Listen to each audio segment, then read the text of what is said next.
আশাবরী। আশাবরী হচ্ছে একটি রাগ সঙ্গীতের একটি রাগের নাম আর কি। তো আজকে যে বইটি নিয়ে কথা বলবো সেটা হচ্ছে হুমায়ুন আহমেদ স্যারের আশাবরী। তো এখানে ওনার নামকরণের সার্থকতা যদি বলি তাহলে সেক্ষেত্রে বলতে হয় যে এই বইটি পড়লে আসলে শেষ হবে না, মনে হবে যে আরও অনেক কিছু হয়তো বলার ছিল বা আরও কিছু জানতে পারলে ভালো হতো। মানে ওই যে কাহিনী সেখানেও মানে একটি মধ্যবিত্ত ফ্যামিলির গল্প নিয়ে আগানো হচ্ছে। তো সেখানে তারা অনেক কিছু আশা করে, কিন্তু শেষ পর্যন্ত আসলে তাদের কোনো আশা পূরণ হয় না, একটা পর্যায়ে গিয়ে থেমে যায়, তারা আশাহত হয়। তো দুই দিক থেকে আমার মনে হয় যে নামকরণের সার্থকতা ঠিক আছে। আর একটা জিনিস লেখক যেখানে নিজেই বলছে যে এই বইটি 1991 সালের নভেম্বর মাসে প্রথম প্রকাশিত হয় এবং প্রথম প্রকাশের পরে দ্বিতীয় প্রকাশই হয় ডিসেম্বরে, ওই 91 সালে, মানে এক মাস পরে। এবং দ্বিতীয় সংস্করণের যে ভূমিকা সেখানে লেখক খুব চমৎকারভাবে বলছে যে আমি এটিকে দ্বিতীয় মুদ্রণ না বলে দ্বিতীয় সংস্করণ বলছি এই কারণেই যে আমার মনে হয়েছে যে প্রথম সংস্করণের গল্পটি আসলে মানে পুরোপুরি শেষ হয়নি, আমরা আরও অনেক কিছু বলার ছিল, তাই অনেক কিছু চেঞ্জ করা হয়েছে। এর পরবর্তীতে যেটা করা হলো যে এই গল্পের অনেকেই অনেক কিছু বলার ছিল, তো তারা বাস্তব জীবনে পৃথিবীতে বলার যে সহানুভূতি সেটা পায়নি, কিন্তু লেখকের কাছে পাবে না তা তো হয় না, তাই সেটাও এই দ্বিতীয় সংস্করণে এটা যোগ করা হয়েছে। তো এইভাবে লেখকও এখানে একটা পরিবর্ধন করে দ্বিতীয় সংস্করণটি করেছেন এবং আমি সেই বইটিই পড়ছি আর কি। আর একটা মজার জিনিস যে যেহেতু 91 সাল, তখন হচ্ছে এই বইটি 92 পেজের একটি বই, দাম ছিল মাত্র 60 টাকা। পাশাপাশি তখন উনি কপিরাইট দিতেন গুলকেতিন আহমেদকে, উৎসর্গ করেছিলেন, সেটি হচ্ছে জাহানারা ইমাম। এই যে কিছু বোঝা যাচ্ছে কিনা যে ছবি দুইটা দেখা যাচ্ছে, দেখছেন কিনা?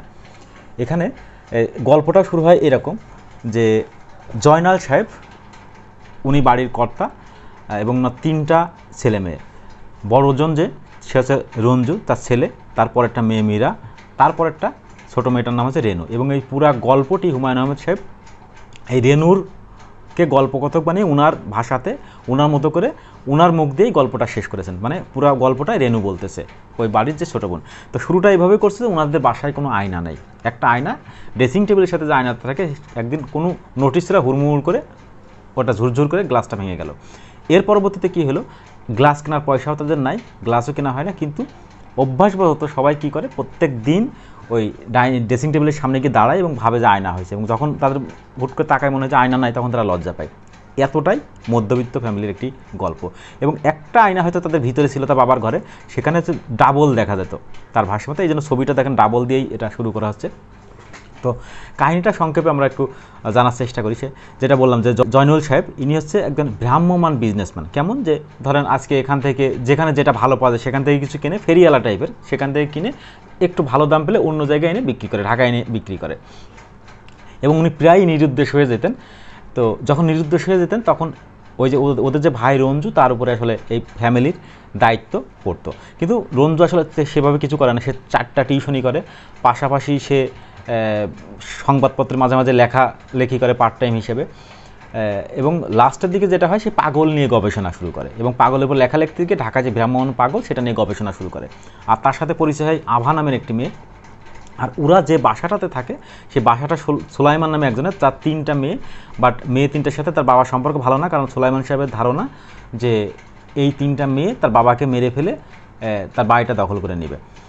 আরেকটা জিনিস আমি লক্ষণীয়, আগের বইতে আমি দেখেছি, আগের অনেকগুলো বইতে হুমায়ুন আহমেদ স্যার দেখেছি যে উনি, আমরা যেমন কী করি বাড়িওয়ালা এবং ভাড়াটিয়ার সাথে বেশ সম্পর্ক ভালো খুব একটা থাকে না, বাট ওনার গল্পগুলোতে দেখেছি যে বাড়িওয়ালার সাথে খুব চমৎকার একটি সম্পর্ক থাকে। তো এখানেও তার ব্যতিক্রম নয়। প্রায় দেখা যায় যে বাবা যেহেতু বাইরে থাকে, ঠিকমতো ইনকাম করতে পারে না, রঞ্জু টিউশনি করে কোনো রকম সংসার চালায়, তো প্রায় 2 মাস 3 মাসের বাসা ভাড়া বাকি থাকে, দিতে পারে না। সুলাইমান সাহেব এই নিয়ে আসলে খুব বেশি ওনাদেরকে প্যারা দেন না। পাশাপাশি যখন যেটা লাগে ছোটোখাটো জিনিস, চিনি, চা, এরকম ওনাদের বাড়ি থেকে নিয়ে আসা হয়, ফ্রিজে জিনিসপাতি রাখা হয়, ঠান্ডা পানি নিয়ে আসা হচ্ছে। এর পাশে আরেকটা পরিবার আছে, সেটা হচ্ছে ব্যারিস্টার মুশফিকুর রহমান, এবং সে জানা যায় যে পরবর্তীতে মন্ত্রী হয় এবং হয়ও মন্ত্রী। তো তার সাথেও এই রঞ্জুর খুব একটা ভালো সম্পর্ক থাকে, মাঝে মাঝে তার বাসায় দাবা খেলতে যান। এই ব্যারিস্টারের একটা মেয়ে থাকে দুলু নামে, যে দুলু আবার এই রঞ্জুকে খুব পছন্দ করে, কিন্তু রঞ্জু আসলে পছন্দ করে কিনা এটা জানা যায়নি, কারণ রঞ্জু আভা নামের যে মেয়েটি তার সাথে তার প্রতি একটা আলাদা টান ছিল। আভার রঞ্জু দুজন মিলে আসলে পত্রিকাতে কাজ করতো, পাগল নিয়ে গবেষণা করতো। এই আভা আবার খুব নিম্নবিত্ত শ্রেণীর। কেমন নিম্নবিত্ত যে কোনো বাসায় তারা 2-3 মাসের বেশি থাকতো না, এবং বাসা ভাড়া যখন বাকি হয়ে যেত তখন রাতের আধারে পলায়ন করে অন্যত্র চলে যেত। এবং শেষ সময় এসে যেটা জানা যায় এই বইয়ের গল্প মতে, যে আভা হচ্ছে ঠোঁটে লিপস্টিক মেখে সংসদ ভবনের পাশে ওইখানে গিয়ে নিজেকে বিক্রি করতো এরকমই, এবং যার দরুন সে পরবর্তীতে রঞ্জুর সাথে আসলে সম্পর্ক আর রাখে নাই। দুলু খুব পছন্দ করতো রঞ্জুকে, এই জন্য সে কী করতো, রাতের বেলা একই গান বার বাজাতো, বাজিয়ে বাজিয়ে গান শুনতো বিরহ, কিন্তু সে কখনো প্রকাশ করেনি একে। বাট এটা রেনু জানতো, যেহেতু রেনুর ভাষ্যমতো সব কথা আছে, সে সব কিছুই বলছে। মীরা অপূর্ব সুন্দরী ছিল, রঞ্জুর যে বোন, তার কাছে অনেকেই চিঠি লিখতো। সে চিঠি আবার মাঝে মাঝে দুই একটা চিঠি কী করতো, রঞ্জু এটা লেমিনেটিং করে বাঁধিয়ে এনে ওর বোনকে জন্মদিনে গিফট দিত।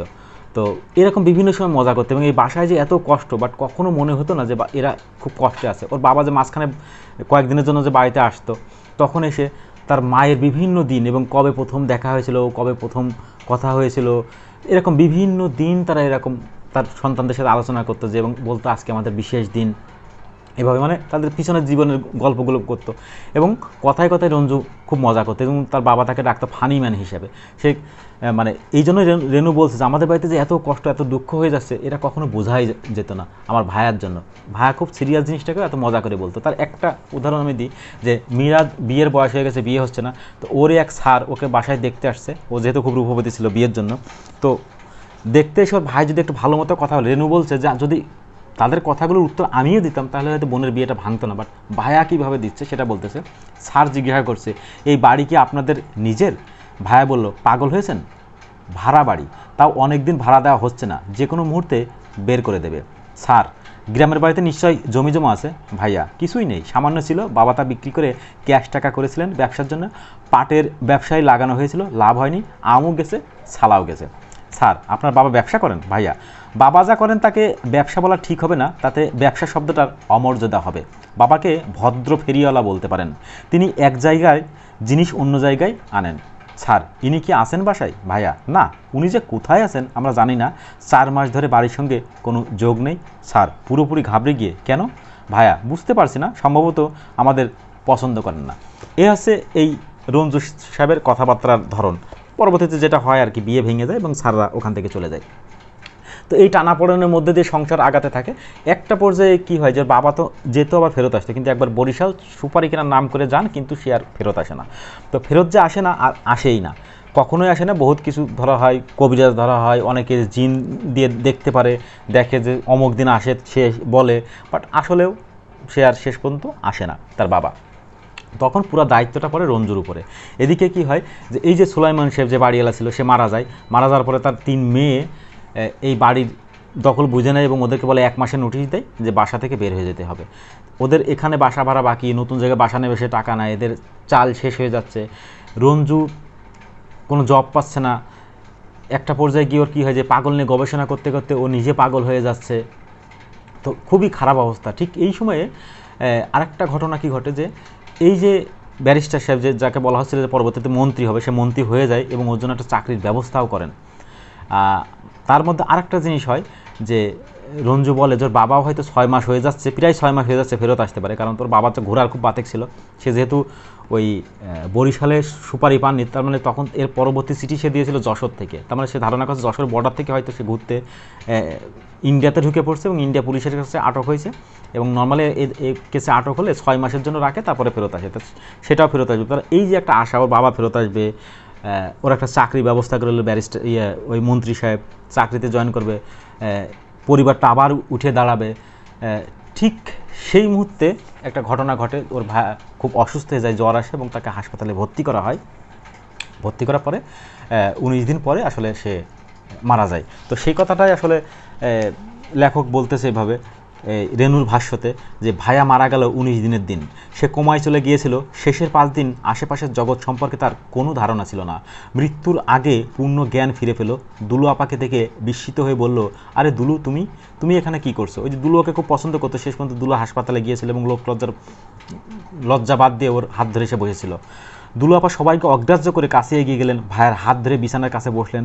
ভাইয়া অস্বস্তি এবং লজ্জায় এতটুকু হয়ে গেল, সে তাকাতে লাগলো আমাদের দিকে, একটু চেষ্টাও করলো হাত ছাড়িয়ে নিতে। তার কিছুক্ষণ পর ভাইয়ার মৃত্যু হলো। আমি ঘর থেকে বের হয়ে এলাম, বারান্দায় সানগ্লাস পরা ছেলেটি একা একা দাঁড়িয়ে, তার চোখে আজ সানগ্লাস নেই। এখানে আর একটা কাহিনী, যে এই মীরা খুব রূপবতী ছিল বলে একটা দল, সানগ্লাস পরা একটা দল, বখাটে টাইপের, ওর বাসার সামনে রেগুলার আড্ডা দিত। তো যেদিনও ভাইয়া অসুস্থ হয়, কোনো ক্ষতি করে নাই, সবসময় আড্ডা দিত।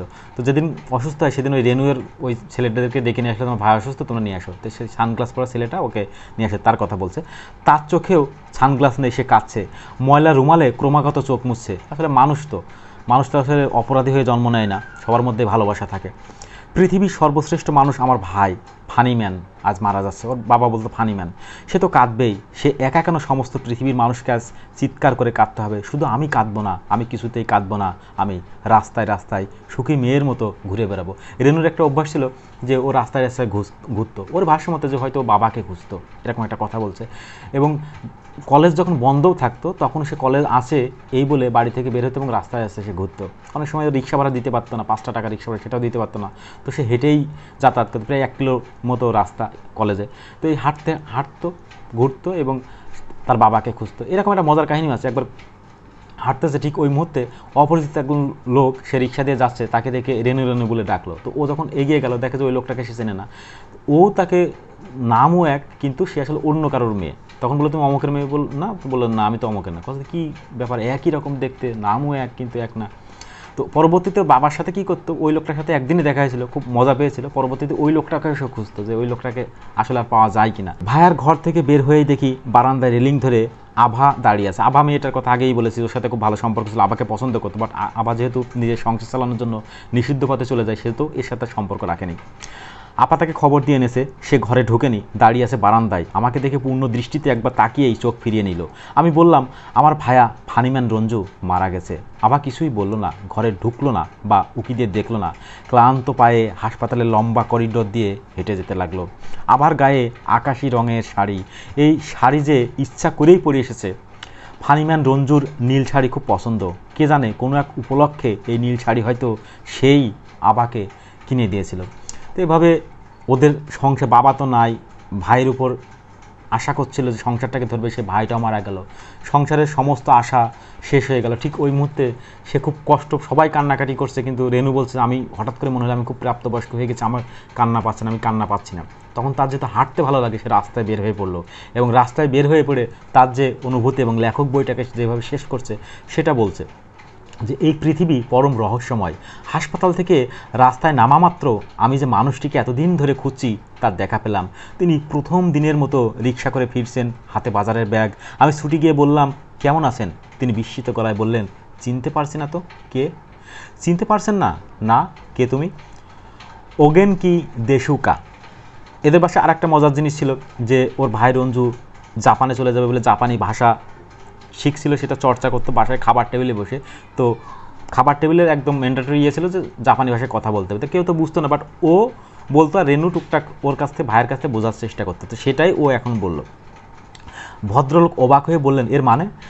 আমি শান্ত গলায় বললাম এটা জাপানি ভাষা, আপনি বুঝবেন না। ভদ্রলোক রিক্সা থামিয়েছেন, আমি এগিয়ে যাচ্ছি, প্রতি মুহূর্তেই অপেক্ষা করছি তিনি পিছন থেকে কোমল গলায় ডেকে উঠবেন রেনু, এই রেনু। আর আমি তাকে কাঁদতে কাঁদতে বলবো জানেন এই কিছুক্ষণ আগে আমার ভাই মারা গেছে, ওর নাম রঞ্জু, ফানিম্যান রঞ্জু। আকাশ মেঘলা হয়ে আছে, সন্ধ্যা হতে বেশি বাকি নেই।